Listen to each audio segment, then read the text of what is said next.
모국의 할로윈 참사에 대한 한 해외 동포의 소고. 2022년 10월 29일 새벽 이태원로 해밀턴 호텔 인근에서 일어난 대형 참사로 인해 현재 거의 150명 가까이 사망하고 150 정도 부상당한 젊은이들 그리고 부모들의 마음이 얼마나 아플까. 일요일에 조용히 기도로 명복을 우선 빌어 본다. 2013년 세월호로 생떼 같은 학생들 300여 명이 물에 수장되었다. 경제대국 10위에 드는 모국에서 구조가 안 되어 어린아이들이 죽었다는 게 정말 이해할 수 없는 수수께끼로 아직 남아있다. 단순한 해상사고의 온갖 정치전으로 몰고 가 결국 박근혜 정부는 탄핵을 당했던 가슴 아픈 모국의 역사가 겨우 잊혀갈 쯤이다. 윤석열 대통령이 된 지 이제 6개월. 정부는 중국, 북한, 베트남 등에서 수입한 마약 수사를 위해 범죄와의 전쟁 선포를 최근에 했다. 전현직 민주당 지도부 등 명백한 586주 사파 세력이 포진했던 전 정권의 부패와 불법, 부정에 대한 수사도 착착 진행되고 있었다. 서울에서는 주사파 세력과 자유민주 체제 수호 세력 간의 갈등이 고조되어 주말마다 하는 윤석열 탄핵대 수호 집회 중에 이런 대형 사고가 일어났다. 해외 동포로 필자는 이번 사건에 대해서도 많은 불만이 있고 제안하고픈 점들이 있다. 첫째, 모국이 언제부터 서양의 퇴폐 문화인 할로윈데이를 수입해서 이렇게 젊은이들의 인기 축제 문화가 되었는지 궁금하다. 원래 하우윈데이의 유래는 언어적으로 영어 하우 신성한 것으로 숭배하다라는 뜻에서 시작되었다. 종교적으로는 카톨릭 교회에서 유래되었다. 즉 만성절 즉 성인의 날인 어하우스데이 11월 1일에 성인을 기리며 종교적 행사를 갖는 카톨릭 전통 기념일이다. 그 전야제 하우스 이브 어센스 이브를 기념하는 것에서 유래한다. 그래서인지 카톨릭을 믿는 문재인 전 대통령도 2019년인가 이탈리아 로마 방문 때 할로윈 축제를 참석한 것이 기억난다. 이 풍습은 11월 1일쯤 추운 겨울이 시작되는 아일랜드에서 유래되어 미국으로 건너갔다. 마치 우리나라 동지처럼 태양이 약해지는 겨울에 죽은 홀령이 나타나 농사를 망치고 사고를 일으키는 것을 막기 위해 시작한 것이다. 호주에 살면서 할로윈 데이는 트릭 올 트릿 맛있는 걸 안 주면 장난칠 거야 라고 말하며 어린이들의 장난 정도로 여기는 문화로 자리 잡고 있다. 필자도 여러 번 옆집 아이들이 주로 주황색과 검은 복장의 가면을 쓰고 우리 집 문을 두드리면 간단한 사탕 등을 주는 정도로 경험해왔다. 이런 할로윈 데이가 악마주의자 풍습은 애초 아닌데 어느새 글로벌리스트들과 상업주의와 결탁하고 비기독교와 사탄의 세력들이 스며들어 필자가 얼핏 봐도 이상하고 엄침하고 섬뜩한 분장에 늘 기분이 나빠 이런 놀이를 우리 아이들에게는 금지해왔다. 둘째, 이 비극의 간접 배경은 바로 중국 우한에서 시작된 코로나 사태라고 본다.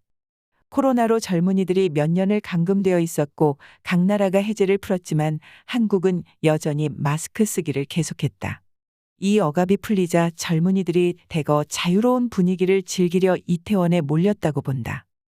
또한 코로나 백신에 들어있는 산화그래픽으로 대부분의 사람들이 신체가 극도로 약화되어 있다는 보도도 있다. 그리고 백신과 5G 조합은 최악의 무기가 된다는 것이 발표되었다. 5G 통신망은 원래 군사무기로 개발되었고 거기서 나오는 EMP 공격으로 백신을 맞은 사람들은 심장마비를 일으켜 사망한 증거가 많이 보도되었다. 셋째, 윤 대통령이 3일 애도의 날로 정하고 진상위원회를 신속히 꾸린 것은 참 잘했다고 본다. 이에 덧붙여 사망 원인을 철저히 조사하길 바라고 필요하면 시체 부검을 하길 바란다. 압사로 이렇게 많은 사람이 죽을 순 없다는 게 상식이다. 지난 수년간 광화문에서 많은 사람들이 몰려도 어떤 사고도 없었다. 대부분 사망자들이 압사 사고의 심정지로 사망했다고 한다. 근처에 있었던 이범석 의사 증언에 의하면 호흡곤란으로 구강에서 코피가 흘러나왔고 대부분 복부가 팽창하였다고 한다. 대장동 관련 자살한 4명도 심정지로 사망했다고 한다. 넷째, 축제 때 혹시 할로윈 사탕이 나누어졌는지 조사하고 거기에 마약 성분이 들어있는지를 철저히 조사하기 바람. 미국에서는 19일 로스앤젤리스 공항보안대를 통해 사탕으로 위장한 판타닐이 12,000알이 압수되었다는 보도가 있다. 이 펜타닐은 쌀알 크기의 양이 헤로인보다 2100배도 강력하고 중독성이 강해 치사율이 아주 높다고 한다. 이에 뜻 있는 정치인 예를 들어 루이지애나 상원의원 빌 캐시디는 펜타닐이 다양한 색상 모양 크기로 할로윈에 제공되어 젊은이들을 유혹함을 부모들에게 경고했다. 심정지가 혹시 마약과 관련이 있는지 조사가 필요하다고 본다. 다섯째, 이미 설치한 합동수사본부는 사고를 촉발한 불순한 사람이나 범인을 색출하길 바란다. 사실 28일에도 인파가 몰려 좁고 경사진 길목이 막혀 여러 명이 쓰러진 상황이 속출하여 이미 예견된 사고라 본다. 이태원에서 가까운 삼각지에서 데모를 한 젊은들도 그쪽으로 합류해 10만 이상이라는 거대한 인파가 몰렸을 수도 있다. 그리고 목격자에 의하면 고의로 밀어로 선동한 자들이 있다고 한다. 죽은 자들 앞에서 환호하고 노래 부른 그룹들이 목격되었다. 또한 가까운 클럽 내에서 화재가 발생했다고 한다. 조선족 사이트에 2022년 10월 30일 지금이 기회입니다. 대통령을 탄핵해야 합니다. 전단지를 배포합니다. 라는 문자를 올렸다는 사실이 확인되었다. 끝으로 윤 대통령은 대국민 담화문을 발표하여 국민을 안전과 생명보호에 안심을 시키길 바란다. 이미 남영희 민주부위원장은 압사 사고와 관련 원인은 청와대 이전 때문이라며 윤석열과 오세훈, 이상민 행안부 장관의 사퇴를 요구했다. 이에 필자는 이 사건을 이용해서 정쟁의 대상으로 이용하는 누구든지 간접 공범자라 본다.